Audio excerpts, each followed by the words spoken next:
बिस्मिल्लाहिर्रहमानिर्रहीम अस्सलाम वालेकुम। Welcome back to PPS and FPSC math centre first year mathematics exercise number 1.1 question number 5। First 4 questions are solved in playlist of part 1 mathematics exercise 1.1 question number 5 prove that -7/12 -5/18 is equal to -21 -10/36। देखें direct अगर हम solve करें तो direct LCM लेके ये solve हो जाता है, लेकिन अगर ये 2 नंबर का मार्क्स है, मतलब 2 मार्क्स का अगर ये क्वेश्चन पेपर में आ जाता है तो हमें अब 2 स्टेप में तो कंप्लीट नहीं करना। अब 2 मार्क्स अगर पूरे लेने हैं तो आपको 4 स्टेप तो इसके बनाने पड़ेंगे। 4 स्टेप बनाएंगे तो ये 2 मार्क्स के आपको कंप्लीट मिल सकते हैं। अगर ये 2 मार्क्स का क्वेश्चन पेपर में आता है और आप उसको 2 स्टेप्स में ही अगर कंप्लीट करके आते हैं तो फिर वो 1 या 0.5 या 1.5 मार्क्स दे सकता है, लेकिन पूरे मार्क्स नहीं देगा। मतलब जितना वो शॉर्ट क्वेश्चन होता है ना, मार्क्स को माइंड में रखते हुए उतने उसके स्टेप्स बनाएं ताकि आपको फुल मार्क्स मिल सके। तो अब देखें कि अब ये क्वेश्चन तो है, ये शॉर्ट ही बनेगा, लॉन्ग क्वेश्चन नहीं बन सकता। तो अब ये 2 मार्क्स का ही आएगा, शॉर्ट हुआ तो शॉर्ट है, तो 2 मार्क्स का है तो 4 स्टेप करने पड़ेंगे, तब ये 2 मार्क्स आपको कंप्लीट मिलेंगे। आई होप आपको समझ आई होगी मैं क्या कहना चाह रही हूँ। तो लेट्स स्टार्ट। हमने क्या करना है कि इसकी राइट साइड राइट या लेफ्ट लेके दूसरी साइड की इक्वल प्रूफ करना है, क्योंकि इक्वल का साइन है और एक लेफ्ट और एक राइट, एक साइड को लेके दूसरी साइड के इक्वल हम प्रूव ही करना है। तो लेट्स स्टार्ट कि कैसे होगा। हम इसकी साइड लेते हैं ये वाली और इसके इक्वल प्रूफ कर देते हैं, लेकिन डायरेक्ट अब इसका 12 और 18 कैल्शियम लेके डायरेक्ट आपको प्रूफ कर दें ये भी नहीं। अब 4 स्टेप तो बनाने हैं। 4 स्टेप तो देखते हैं कैसे सिंप्लीफाई, छोटे छोटे स्टेप लेके हम 4 स्टेप्स के कंप्लीट करते हैं। 4 to 5 भी हो जाए तो कोई बात नहीं, लेकिन अगर मतलब 4 to 5 तक ही बनाने, ये भी बहुत ज़्यादा स्टेप भी नहीं बनाने, बहुत कम भी नहीं बनाने, बस नॉर्मल होने चाहिए। क्योंकि 2 मार्क्स का अगर क्वेश्चन है तो 4 स्टेप बन जाए, 5 बन जाए, 6 बन जाए, लेकिन 6 से मैक्सिमम 6 होने चाहिए। 6 से ज़्यादा स्टेप ना बनाना, वरना एक ही क्वेश्चन पे फिर इतना ज़्यादा टाइम लग जाएगा और इतना टाइम भी नहीं होता। तो हम लेते हैं इसकी left hand side. Left hand side -7/12 -5/18 है। हम क्या करेंगे, अब इसके साथ ये हमारी लेफ्ट साइड है, लेफ्ट साइड लिखा, लेफ्ट साइड लिखी। उसके बाद एक स्टेप तो हो गया। नेक्स्ट हम इन 12 और 18 का, मतलब 12 और 18 का डायरेक्ट एलसीएम नहीं लेंगे। हम क्या करेंगे कि अब अगर एलसीएम ले तो 36 आता है। अब 12 को 36 बनाने के लिए 3 से मल्टीप्लाई करना पड़ेगा और 18 को 36 करने के लिए 2 से मल्टीप्लाई करना पड़ेगा, तब 36 बनेगा। मतलब 12 और 18 का जो एलसीएम है वो 36 होता है ना। अगर ऐसे आप लें 12 एंड 18 का तो क्या बनेगा, 3 से कर लें, 4 3 12 होता है और 6 3। नेक्स्ट 2 पे, नेक्स्ट बस इतना ही बनेगा। 2 1s 3 एंड 3 1s 3 बनेगा। तो करें कितना बनता है, 6 12 एंड 36। 12 को 36 करने के लिए 3 से मल्टीप्लाई करने पड़ेगा और 18 को 36 करने के लिए, मतलब जो उनका एलसीएम बनता है तो 2 से। तो फिर हम क्या करेंगे, -7/12 इंटू 3/3 -5, क्योंकि 3 से अगर मल्टीप्लाई करना है तो 3 से डिवाइड भी करना पड़ेगा। 3 से मतलब हम यहाँ डिवाइड कर रहे हैं, बटे में है तो डिवाइड कर रहे हैं, डिवाइड कर रहे हैं तो 3 से मल्टीप्लाई भी करना पड़ेगा। इसी तरह अगर हम 3 इसको 2 से अगर डिवाइड करते हैं तो 2 से मल्टीप्लाई भी करना पड़ेगा, तभी वो हिसाब बराबर रहता है। ठीक है। और अब नेक्स्ट ये क्या बनेगा, -21/12 इंटू 3 हो जाएगा 36, -5 इंटू 2 10/18 इंटू 2 36। अब देखें ये चीज़ बन गई जो हमें चाहिए थी। कितने स्टेप्स हो गए, 3। नेक्स्ट अब 136 कॉमन ले लें, क्योंकि इसमें भी आ रहा है इसमें भी आ रहा है। अब क्योंकि अब ये एक लैदा फ्रैक्शन एक लैदा फ्रैक्शन है, दोनों को, 2 फ्रैक्शंस को एक करने के लिए 136 कॉमन ले लेते हैं। -21 ओवर इंटू ओवर क्या करना, 36 कॉमन ले लेते हैं, -10 इंटू 1/36 कॉमन आ गया। नेक्स्ट अब कोई चीज़ जिस तरह कहते हैं कि 2 इंटू 1/3 हो, 2 इंटू 1/3 हो तो इसको 2/3 भी लिख सकते हैं। मतलब 2/3 है तो इसको 2 इंटू 1/3 लिख सकते हैं। मतलब अब 2 इंटू फॉर्म में है तो ऊपर ये चला जाएगा, इसके साथ मल्टीप्लाई हो जाएगा। वैसे इसको ऊपर ले जाएं आप तो क्या बनेगा, -21 -10/36। और कितने स्टेप हो गए वो, 1 2 3 4 5 में हमारा आंसर आ गया, इज इक्वल टू हमारी राइट हैंड साइड। हम लेफ्ट साइड लेके चले थे और राइट साइड इक्वल प्रूव कर दिया, हैंस प्रूव कर ली।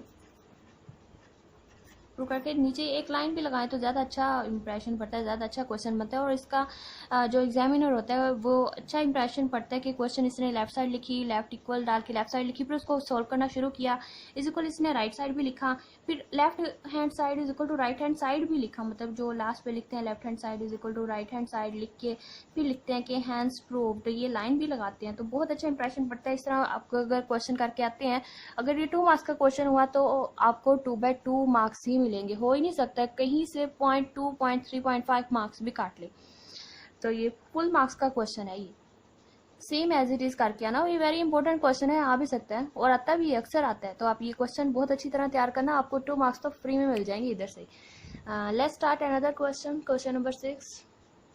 क्वेश्चन नंबर 6 में कहा गया कि सिंप्लीफाई भी करें और जस्टिफाई भी करें, ई स्टेप, हर स्टेप को जो आप इस क्वेश्चन को सॉल्व भी करना है, मतलब सिंप्लीफाई भी करना है और सिंप्लीफाई करते करते साथ जस्टिफाई भी करना है कि आपने ऐसा क्यों किया, ये अकॉर्डिंग आपने कौन सा लॉ यूज़ किया, कौन सा रूल यूज़ करके आप इसको नेक्स्ट स्टेप लिख रहे हैं, मतलब सिंप्लीफाई भी साथ साथ करते जाएं और हर स्टेप को जस्टिफाई भी करना है। तो करके दिखाते हैं कि इसका मैं फर्स्ट क्वेश्चन नंबर 6 का फर्स्ट पार्ट लूँ, विच इज़ 4 + 16x/4 है। तो करते हैं 4 + 16 इधर ही कर लें, चलिए इधर ही करते हैं, सॉल्यूशन लिख लेते हैं 4 + 16x/4। अक्सर स्टूडेंट सॉल्यूशन नहीं लिखते, जब भी मतलब क्वेश्चन होता है डायरेक्ट उसके मतलब इसका जो नेक्स्ट स्टेप सॉल्यूशन का होता है उसी से स्टार्ट कर लेते हैं। मैं अक्सर स्टूडेंट्स को बोलती रहती हूँ कि बच्चे ऐसे नहीं करना, जैसे आपने क्वेश्चन देखा क्वेश्चन के सॉल्यूशन से ही, मतलब उसको डायरेक्ट इसका सॉल्यूशन स्टेप भी नहीं होना चाहिए, वो क्वेश्चन जो पूछा गया होता है वो लिखें, सॉल्यूशन लिख के फिर वो क्वेश्चन लिखें, फिर नेक्स्ट स्टेप उसका सॉल्यूशन का होना चाहिए, ऐसे सॉल्व करना चाहिए क्वेश्चंस। तो इस तरह मतलब अच्छा इंप्रेशन पड़ता है और हर स्टेप के मार्क्स होते हैं, कि ये नहीं कि आपका मतलब 5 मार्क्स का अगर एक क्वेश्चन है, अगर आपने बिल्कुल सही उसको सॉल्व करके आंसर निकाल लिया आपको 5/5 मिल जाएंगे, जिस तरह अक्सर स्टूडेंट सोचते हैं, लेकिन ऐसा नहीं होता। एग्जाम मैंने पेपर चेक किए हमें सारे बोर्ड के, तो वो क्या करते हैं कि हर स्टेप के मार्क्स होते हैं, कि ये बच्चे ने ये स्टेप लिखा, इक्वल साइन लगाया तो इसको 0.5 देना है, और नेक्स्ट अगर बच्चे ने 4/4 को कैंसिल करना था, कैंसिल भी किया हुआ तो इसको 0.5 देना है। हर स्टेप के मार्क्स होते हैं, तभी वो छोटे छोटे 0.5 सारे मिलते मिलते वो लास्ट पे फुल 5 मार्क्स का वो क्वेश्चन बनता है।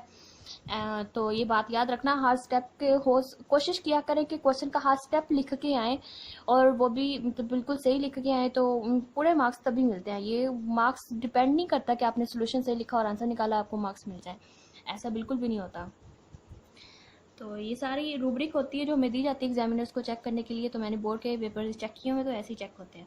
तो 4 + 16x/4 है, तो नेक्स्ट देखें फिर क्या होगा कि हम इसके साथ करेंगे फिर 1/4 दोनों में कॉमन आ, मतलब इसको साइड पे कर लें, 4 प्लस इसकी फ्रैक्शन को ख़त्म करते हैं 16x × 1/4 कर लें, ठीक है। अब मैंने क्या किया कि इसको साइड पे कर लिया, साइड पे करने के बाद देखें ये भी 4 यहाँ से कॉमन आ सकता है, 4 कॉमन ले लें, तो 4 जब कॉमन आएगा तो यहाँ 1 बचेगा, 1 आ गया, प्लस यहाँ 4x आ गया, 4 कॉमन आया, 4 1/4। तो ये हो सकता है कि इसको कह दें ये लेफ्ट डिस्ट्रीब्यूटिव लॉ है, क्योंकि लेफ्ट साइड से चीज़ को मल्टीप्लाई हो रही है, तो ये लेफ्ट डिस्ट्रीब्यूटिव लॉ है। साथ उन्होंने कहा था जस्टिफाई भी करना है, तो लेफ्ट डिस्ट्रीब्यूटिव लॉ।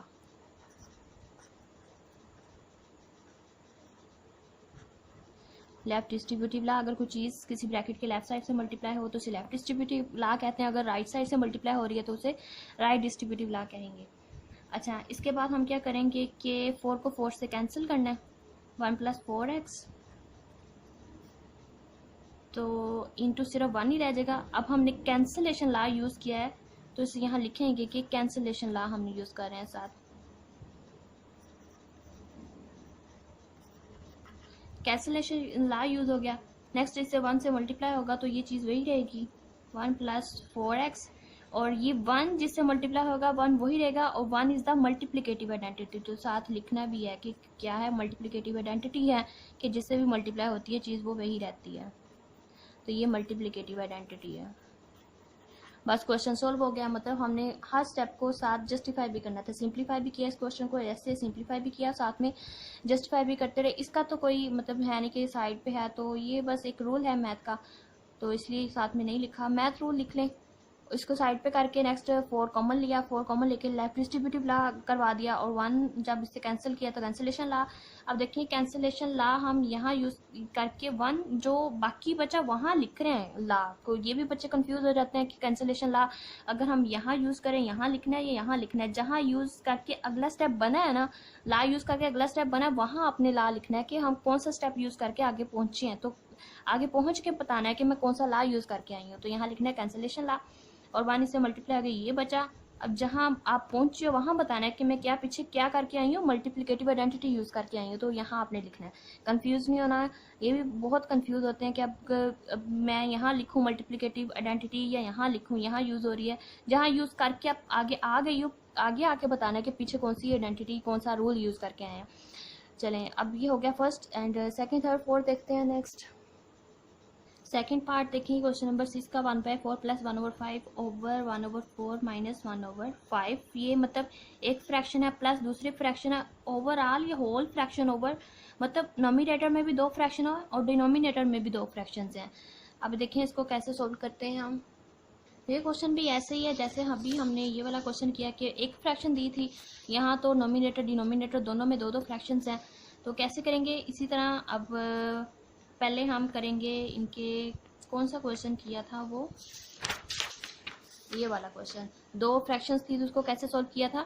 अब इस दोनों का एलसीएम लेके फिर हमने उसका एलसीएम कंप्लीट किया था कि 36 बना था, इन सबको मल्टीप्लाई करके 3 into 2 into 2 into 3 is equal to 36 LCM बना था। तो इसी तरह हमने 12 को 36 करने के लिए 3 से मल्टीप्लाई किया, 18 को 36 करने के लिए 2 से मल्टीप्लाई किया था। सेम इसी तरह अब 4 5 का एलसीएम लें तो 20 आएगा।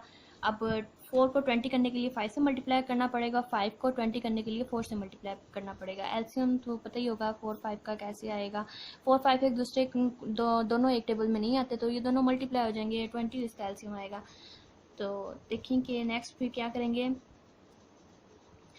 अब 20 पहले 1 लिखते हैं क्योंकि हमने जस्टिफाई भी, उन्होंने कहा कि आपने हर स्टेप को जस्टिफाई भी करना है, justify simplify and justify E step. तो जस्टिफाई भी करना है, तो इसलिए पहले मल्टीप्लाई 1 लिखेंगे, 1/4 इंटू 1 प्लस 1/5 इंटू 1। तो हमने क्या ये यूज़ किया यहाँ, मल्टीप्लिकेटिव के लिए मल्टीप्लिकेशन का साइन यूज़ कर लेते हैं, और साथ आइडेंटिटी, इसे पढ़ने में पढ़ेंगे मल्टीप्लिकेटिव आइडेंटिटी यूज़ हुई है। ओवर में भी ऐसे कर लेते हैं, सेम चीज़ है, यहाँ दोनों प्लस के साथ है, यहाँ दोनों माइनस के साथ हैं, सेम चीज़ ये 1/4 इंटू 1 माइनस 1/5 इंटू 1। तो नेक्स्ट अब इक्वल का साइन आपने इस बड़ी ब्रैकेट के बराबर लगाना है, ये भी नहीं करना कि ऊपर लगा दें नीचे लगा दें, आपने इक्वल का साइन इस ब्रैकेट के साथ लगाना है। ये भी कंफ्यूज होते हैं बच्चे कि अब ऊपर भी 2 फ्रैक्शंस है नीचे फ्रैक्शंस है, इक्वल का साइन कहाँ लगेगा, अब इस बड़ी ब्रैकेट के साथ लगेगा। 5 एंड जो हमें रिक्वायर था कि क्योंकि इसका जो एलसीएम बनता है वो 20 बनता है, 4 को 5 से मल्टीप्लाई किया, 5 से मल्टीप्लाई डिवाइड किया, और 5 को 4 से मल्टीप्लाई डिवाइड किया, और सिमिलर इसके डिनोमिनेटर के साथ किया, फिर 25 प्लस 4 एंड 120 इसकी डिस्ट्रीब्यूटिव ला यहाँ होल्ड कर रहा है कि ब्रैकेट है और साथ में कुछ मल्टीप्लाई हो रहा है, तो ये डिस्ट्रीब्यूटिव प्रॉपर्टी है, या left distributive law, right distributive law इसमें यूज़ हो रहा है। राइट डिस्ट्रीब्यूटिव ला लिखना है या डिस्ट्रीब्यूटिव प्रॉपर्टी लिखें तो उसमें लेफ्ट और राइट दोनों आ जाती है। एक बात कंसिडर अंडरस्टूड होता है कि कोई इसमें डिस्ट्रीब्यूटिव प्रॉपर्टी यूज़ की गई है, वो लेफ्ट भी हो सकती है राइट भी हो सकती है, तो यहाँ राइट यूज़ की गई है। और नेक्स्ट फिर इसको 1/20 को कैंसिल किया तो साथ में लिख दिया कैंसिलेशन प्रॉपर्टी, और उसको सिंप्लीफाई करने से आंसर 9 आता है, और हमने हर स्टेप को साथ जस्टिफाई भी कर दिया है। और मैंने सारा कंप्लीट बताया था पहले, और इसको थोड़ा सा नीट करके अगेन बताया क्योंकि उसमें स्टेप थोड़े मिसिंग हो गए थे। चलें अब नेक्स्ट इसका पार्ट करते हैं क्या होता है। इसी तरह सेम क्वेश्चन के साथ ही होना है, बस वही मतलब कभी मल्टीप्लिकेटिव आइडेंटिटी कैंसिलेशन ला डिस्ट्रीब्यूटिव लाज यूज़ होने हैं, बस थोड़ा सा सिंप्लीफाई करते जाना, वही मतलब सेम चीज़ है। 1/4 1/5 दिया था और यहाँ ABCD का नाम दे दिया, वही प्लस है और यहाँ प्लस यहाँ माइनस, मतलब वो अब नंबर तो कुछ भी हो, अब इसका जो एलसीएम था 20 बना था और यहाँ बीडी बन जाएगा और इसका भी बीडी बन जाएगा, मतलब सेम ही है। और बीडी बीडी कैंसलेशन ला सेम, इसके साथ भी वही चीज़ें यूज़ होनी है। और यहाँ उन्होंने बस जनरलाइज कर दिया कि ABCD का नाम दे दिया। अब देखने के इसके साथ मतलब सोल्व करके बता देती हूँ। क्वेश्चन तो सेम ही है, फिर भी करते हैं इसको, कैसे होगा ये। इस क्वेश्चन में देखें कि हमें वही सेम क्वेश्चन 1 2 की तरह ही है। हमने मल्टीप्लिकेटिव आइडेंटिटी 1 लगाया और बी के साथ हमें बी और डी एलसीएम बी डी ही आ जाएगा, डिफरेंट हो तो बी डी आ जाता है। बी को डी से डिवाइड एंड मल्टीप्लाई किया और इसी तरह डी को बी से मल्टीप्लाई एंड डिवाइड किया, सेम नोमिनेटर के साथ भी किया। और फिर हमने क्या किया कि दोनों को मल्टीप्लाई किया, ऊपर वालों मतलब नोमिनेटर को नोमिनेटर के साथ, डिनोमिनेटर को डिनोमिनेटर के, ऊपर वालों को ऊपर वाले के साथ और नीचे वाले के साथ जब मल्टीप्लाई किया तो AD ओवर BD बन गया। प्लस है तो C भी कर लो या BC कर लो, बात ये दोनों मल्टीप्लाई हो रहे हैं। 2 × 3 करो तब भी 6 है, 3 × 2 करो तब भी 6 है। BC कर लो या C भी कर लो, बात एक ही है। BC कर लिया एंड BD और ये बना, और इसके ना साथ AD over BD minus BC over BD बन गया। नेक्स्ट हमने 1 ओवर BD दोनों से ऊपर नीचे कॉमन लिया तो अंदर क्या बचा, AD प्लस BC। जिस बाकी जब हमने 4 5 वाला किया था तो उसमें कॉमन लेके मल्टीप्लाई हो रहे थे, 4 5 तो हमने मल्टीप्लाई कर दिए, लेकिन अब ये जनरलाइज फॉर्म है तो उसको ऐसे ही रखा। नेक्स्ट ये कैंसिल हो जाएंगे तो हमने कैंसिलेशन प्रॉपर्टी यूज़ की। नेक्स्ट इसको multiply and divide and subtraction form में लिख दिया बस। और यही, इसके बाद ये सोल्व भी नहीं हो सकता क्योंकि ABC की वैल्यूज़ दो तो हम उसको प्लस माइनस कर लेंगे, वरना ABD तो ऐसे ही रहेगा। और यही इसकी सिंप्लीफिकेशन फॉर्म है। तो हमने ये क्वेश्चन लेके चले थे और ये हमने प्रूव कर दिया। कैसे किया देख सकते हैं, बस गोल्डन रूल है, multiplicative identity and cancellation property. इतनी ज़्यादा मुश्किल भी नहीं है, बस बहुत आसान है। 1 यूज़ किया तो मल्टीप्लिकेटिव 4/4 या 5/5 या D over D multiply same number से मल्टीप्लाई एंड डिवाइड कर रहे हैं तो ये गोल्डन रूल है। गोल्डन रूल के बाद कैंसिलेशन प्रॉपर्टी यूज़ की बस 3 प्रॉपर्टीज यूज़ होती हैं और बाकी सिंपलीफाई करना है ये स्टेप को। ये बस 1-2 दफ़ा आप प्रैक्टिस करें कि क्वेश्चंस को तो हो जाएंगे, इतने मुश्किल नहीं है। और ये भी शॉर्ट क्वेश्चन में ही आते हैं वैसे, और इतने इंपॉर्टेंट भी नहीं है, बस आ भी जाते हैं लेकिन ज़्यादातर नहीं आते हैं।